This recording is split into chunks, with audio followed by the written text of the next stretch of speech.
नमस्कार। दोपहर समाचार में आपका स्वागत है।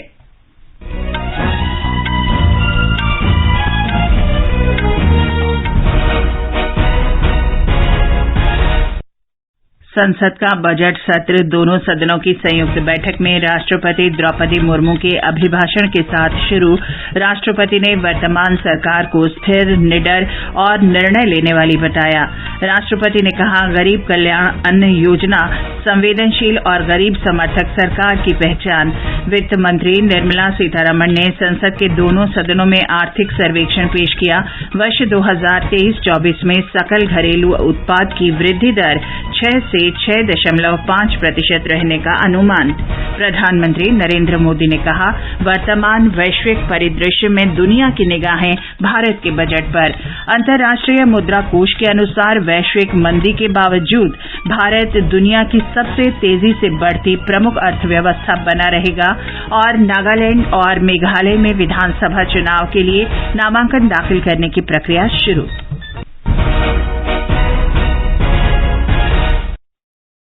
दोपहर समाचार के साथ मैं चंद्रिका जोशी। राष्ट्रपति द्रौपदी मुर्मू ने कहा है कि भारत में स्थिर, निडर और निर्णय लेने वाली सरकार है। उन्होंने कहा कि सर्जिकल स्ट्राइक, आतंकवाद उन्मूलन के लिए ठोस कार्रवाई, नियंत्रण रेखा और वास्तविक नियंत्रण रेखा पर हर तरह के दुस्साहस का कड़ा जवाब, अनुच्छेद 370 और 3 तलाक को हटाना निर्णायक सरकार के उदाहरण हैं। संसद के केंद्रीय कक्ष में दोनों सदनों की संयुक्त बैठक को संबोधित करते हुए राष्ट्रपति मुर्मू ने कहा कि देश में ऐसी सरकार है जो ईमानदार व्यक्तियों का सम्मान करती है और गरीबों की समस्याओं के समाधान तथा उन्हें स्थायी रूप से सशक्त करने के लिए काम कर रही है। उन्होंने इस बात पर भी जोर दिया कि वर्ष 2047 तक ऐसे देश का निर्माण करने की जरूरत है जिसमें न केवल गौरवशाली अतीत को ग्रहण किया जाए बल्कि आधुनिकता के सभी स्वर्णिम पक्षों को समाविष्ट भी किया जाए। उन्होंने कहा कि ऐसा भारत बनाएं जो आत्मनिर्भर हो और अपने मानवीय कर्तव्यों को भी पूरा करने में सक्षम हो। मेरी सरकार ने देश हित को सदैव सर्वोपरि रखा। नीति रणनीति में संपूर्ण परिवर्तन की इच्छा शक्ति दिखाई। सर्जिकल स्ट्राइक से लेकर आतंकवाद पर कठोर प्रहार तक, LOC से लेकर LAC तक, हर दुस्साहस के कड़े जवाब तक, आर्टिकल 370 को हटाने से लेकर 3 तलाक, हमें 100 साल की सबसे बड़ी आपदा और उसके बाद बनी परिस्थितियों से निपटने में मिल रहा है। विश्व में भारत के बढ़ते कद के संबंध में राष्ट्रपति मुर्मू ने कहा कि इस सरकार के कार्यकाल के दौरान पहली बार लोगों को बहुत से सकारात्मक परिवर्तन देखने को मिले हैं। उन्होंने कहा कि सबसे बड़ा परिवर्तन ये है कि अभी प्रत्येक भारतीय का विश्वास चरम पर है और भारत के प्रति विश्व के दृष्टिकोण में परिवर्तन आया है। भारत के G20 की अध्यक्षता ग्रहण करने पर राष्ट्रपति ने कहा कि एक पृथ्वी, एक परिवार, एक भविष्य के मंत्र के साथ देश G20 के सदस्य देशों के सहयोग से वर्तमान वैश्विक चुनौतियों का सामूहिक रूप से समाधान तलाशने का प्रयास कर रहा है। अपने संबोधन में राष्ट्रपति ने इस बात का भी उल्लेख किया कि आतंकवाद के प्रति भारत के कड़े रुख को विश्व ने मान्यता दी है। इसके कारण आतंकवाद के विरुद्ध प्रत्येक वैश्विक मंच पर भारत की आवाज गंभीरता से सुनी जा रही है। भ्रष्टाचार को लोकतंत्र और सामाजिक न्याय का सबसे बड़ा शत्रु बताते हुए राष्ट्रपति ने कहा कि विगत कुछ वर्ष में इसके विरुद्ध अथक लड़ाई लड़ी गई है। उन्होंने कहा कि व्यवस्था में ईमानदार व्यक्तियों का सरकार सम्मान सुनिश्चित कर रही है। इस दिशा में कई कदम उठाए गए हैं। आज भारत में ऐसा डिजिटल नेटवर्क तैयार हुआ है जिससे विकसित देशों में प्रेरणा ले रही है। बड़े बड़े घोटालों, सरकारी योजनाओं में भ्रष्टाचार की जिन समस्याओं से देश मुक्ति चाहता था वो मुक्ति अब देश को मिल रही है। पॉलिसी पैरालिसिस के चर्चा से बाहर आकर आज देश की पहचान तेज विकास और दूरगामी दृष्टि के लिए गए फैसलों के लिए भी जाने जाते हैं। इसलिए हम दुनिया की 10वें नंबर की अर्थव्यवस्था से 5वें नंबर पर पहुंचे। राष्ट्रपति ने कहा कि जनधन, आधार और मोबाइल तीनों को एक साथ रखकर एक राष्ट्र एक राशन कार्ड, प्रत्यक्ष लाभ अंतरण और डिजिटल भारत जैसे कई बड़े सुधार लागू किए गए हैं। उन्होंने ये भी उल्लेख किया कि आज 300 से अधिक योजनाओं में लाभार्थियों को सीधे उनके खातों में आर्थिक लाभ पहुंचाए जा रहे हैं। राष्ट्रपति ने कहा कि कोविड महामारी के दौरान भारत उन देशों में से एक था जिनमें गरीबों के जीवन को बचाने को शीर्ष प्राथमिकता दी गई और ये सुनिश्चित किया गया कि कोई भी गरीब भूखा न रहे। उन्होंने कहा कि सरकार ने प्रधानमंत्री गरीब कल्याण योजना का विस्तार बदली हुई परिस्थितियों में करने का निर्णय किया। ये एक संवेदनशील और गरीब हितैषी सरकार की पहचान है। मेरी सरकार ने बिना भेदभाव के हर वर्ग के लिए काम किया है। पिछले कुछ वर्षों में मेरी सरकार के प्रयासों के नतीजा है कि उन्हें मूल सुविधाएं आज या तो 100% आबादी तक पहुंच चुकी है या फिर उस लक्ष्य के बहुत निकट है। मेरी सरकार हर योजना में 100% सैचुरेशन के साथ ही अंत्योदय के प्रति भी पूरी निष्ठा से काम कर रही है। हमारी कोशिश है कि योजनाओं का लाभ सही और सभी लाभार्थियों को मिले, कोई भी सरकार की योजना के लाभ से वंचित ना हो। राष्ट्रपति द्रौपदी मुर्मू के संबोधन की प्रतिलिपि लोकसभा और राज्यसभा में पेश कर दी गई।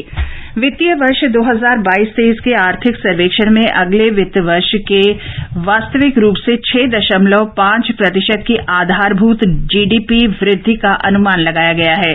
वित्त मंत्री निर्मला सीतारमण ने कल पेश होने वाले आम बजट से पहले आज संसद के दोनों सदनों में आर्थिक सर्वेक्षण पेश किया।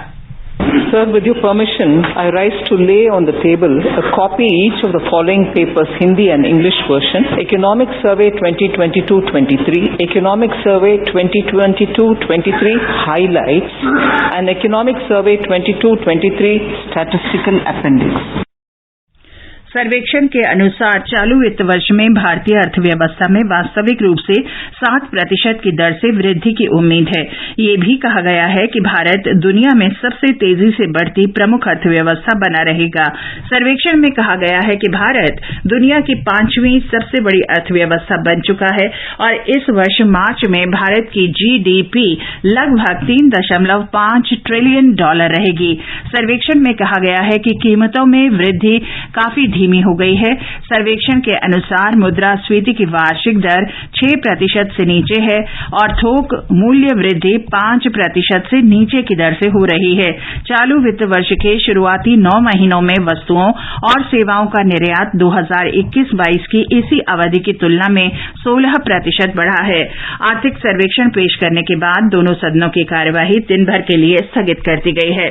वर्ष 2023-24 का केंद्रीय बजट कल पेश किया जाएगा। बजट सत्र 6 अप्रैल तक चलेगा।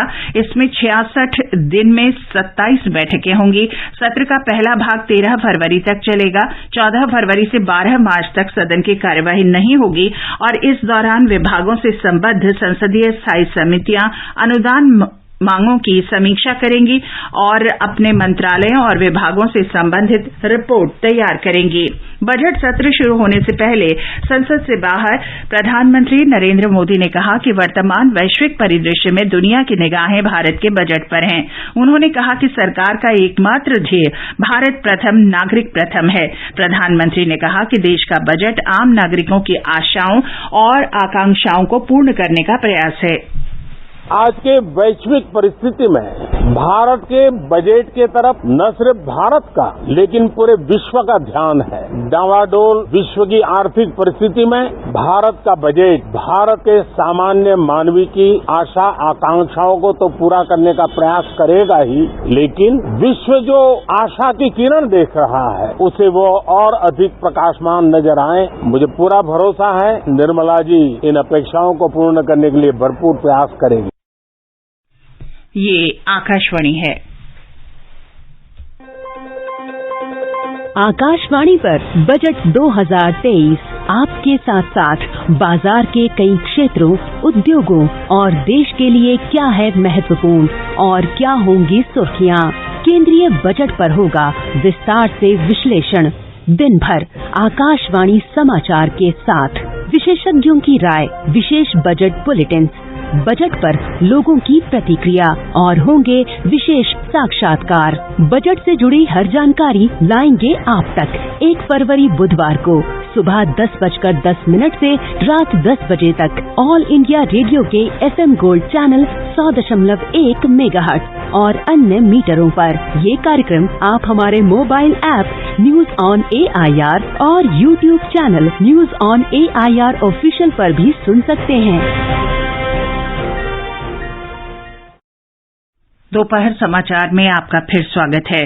अंतर्राष्ट्रीय मुद्रा कोष IMF ने कहा है कि विपरीत वैश्विक परिस्थितियों के बावजूद भारत तीव्र गति से बढ़ने वाली प्रमुख अर्थव्यवस्था बना रहेगा। अंतर्राष्ट्रीय मुद्रा कोष ने आज अपने विश्व आर्थिक दृष्टिकोण के जनवरी अपडेट को जारी किया। इसमें कहा गया है कि घरेलू मांग में लचीलेपन के कारण वर्ष 2024 में 6.5% की वृद्धि हासिल करने से पहले वर्ष 2023 में भारत का 6.1% की दर से विकास होगा। चंडीगढ़ की सुखना लेक में G20 प्रतिनिधियों के लिए कल G20 थीम वसुधैव कुटुंबकम या एक पृथ्वी, एक परिवार, एक भविष्य पर एक laser sound and light show का आयोजन किया गया। अंतर्राष्ट्रीय वित्तीय संरचना कार्य समूह की पहली बैठक के लिए G20 के प्रतिनिधियों के साथ साथ अतिथि देशों और अंतर्राष्ट्रीय संगठनों सहित 50 देशों के 93 प्रतिनिधि उपस्थित थे। ये बैठक आज शाम संपन्न होगी। नागरिक उड्डयन मंत्री ज्योतिरादित्य सिंधिया ने आज वर्चुअल माध्यम से क्षेत्रीय संपर्क योजना उड़ान के अंतर्गत जमशेदपुर और कोलकाता के बीच सीधी उड़ानों का उद्घाटन किया। इस अवसर पर श्री सिंधिया ने कहा कि ये सेवा इन 2 प्रमुख शहरों की अर्थव्यवस्था को मजबूत करेगी और इससे रोजगार के अवसर बढ़ेंगे तथा पर्यटन क्षेत्र को बढ़ावा मिलेगा। नागालैंड और मेघालय विधानसभा चुनाव की अधिसूचना जारी होने के साथ ही नामांकन पत्र भरने की प्रक्रिया शुरू हो गई है। 7 फरवरी तक पर्चे दाखिल किए जा सकेंगे। 8 फरवरी को नामांकन पत्रों की जांच की जाएगी और 10 फरवरी तक नाम वापस लिए जा सकते हैं। मतदान 27 फरवरी को होगा और मतगणना 2 मार्च को होगी। केंद्रीय गृह मंत्री अमित शाह ने इस वर्ष गणतंत्र दिवस परेड में केंद्रीय रिजर्व पुलिस बल CRPF को सर्वश्रेष्ठ मार्चिंग दस्ते के लिए प्रथम पुरस्कार जीतने पर प्रसन्नता व्यक्त की है। गृह मंत्री ने कहा कि समारोह में जवानों ने अनुशासन के साथ कदम से कदम मिलाया। श्री अमित शाह ने केंद्रीय सशस्त्र पुलिस बल की झांकी प्रतियोगिता में जीत पर बधाई दी है। राष्ट्रपति भवन का अमृत उद्यान आज से आम जनता के लिए खोल दिया गया है। राष्ट्रपति द्रौपदी मुर्मू ने आजादी के 75 साल पूरा होने पर आजादी का अमृत महोत्सव पर राष्ट्रपति भवन के मुगल गार्डन को अमृत उद्यान नाम दिया है। पर्यटक अमृत उद्यान में 12 प्रकार के ट्यूलिप देख सकते हैं। उत्तराखंड के देहरादून में अपर मुख्य सचिव वित्त की अध्यक्षता में जोशीमठ में आपदा प्रभावितों के विस्थापन और पुनर्वास के लिए एक उच्च समिति की बैठक हुई। जोशीमठ से जुड़े सभी पहलुओं पर विस्तार से चर्चा की गई और एक रिपोर्ट तैयार की गई है। ब्यौरा हमारे संवाददाता से। जोशीमठ आपदा के प्रभावितों के पुनर्वास की दिशा में उत्तराखंड सरकार गंभीरता से कदम उठा रही है। इस कड़ी में प्रभावितों के पुनर्वास के लिए 3 विकल्प प्रस्तावित किए गए हैं। पहले विकल्प के तहत प्रभावित भू भवन स्वामियों को क्षति के मुआवजे के रूप में मानकों के अनुरूप वन टाइम सेटलमेंट किया जाएगा। दूसरे विकल्प के तहत प्रभावितों को मकान निर्माण के लिए अधिकतम क्षेत्रफल 100 वर्ग मीटर तक की भूमि प्रदान की जाएगी और यदि यह कम हुई तो शेष राशि का मानकों के अनुरूप भुगतान किया जाएगा। तीसरे विकल्प के तहत प्रभावितों के पुनर्वास के लिए चिन्हित स्थान पर अधिकतम 75 वर्ग मीटर भूमि पर भवन निर्माण करके दिया जाएगा। राम खिलाड़ी मीणा, आकाशवाणी समाचार, देहरादून। इस बीच जोशीमठ में स्थिति धीरे धीरे सामान्य हो रही है। और अंत में मुख्य समाचार एक बार फिर। संसद का बजट सत्र दोनों सदनों की संयुक्त बैठक में राष्ट्रपति द्रौपदी मुर्मू के अभिभाषण के साथ शुरू। राष्ट्रपति ने वर्तमान सरकार को स्थिर, निडर और निर्णय लेने वाली बताया। राष्ट्रपति ने कहा, गरीब कल्याण अन्न योजना संवेदनशील और गरीब समर्थक सरकार की पहचान। वित्त मंत्री निर्मला सीतारमण ने संसद के दोनों सदनों में आर्थिक सर्वेक्षण पेश किया। वर्ष 2023-24 में सकल घरेलू उत्पाद की वृद्धि दर 6 से 6.5% रहने का अनुमान। प्रधानमंत्री मोदी ने कहा, वर्तमान वैश्विक परिदृश्य में दुनिया की निगाहें भारत के बजट पर। अंतर्राष्ट्रीय मुद्रा कोष के अनुसार वैश्विक मंदी के बावजूद भारत दुनिया की सबसे तेजी से बढ़ती प्रमुख अर्थव्यवस्था बना रहेगा और नागालैंड और मेघालय में विधानसभा चुनाव के लिए नामांकन दाखिल करने की प्रक्रिया शुरू हो गई है। इसके साथ ही दोपहर समाचार का ये अंक समाप्त हुआ। नमस्कार।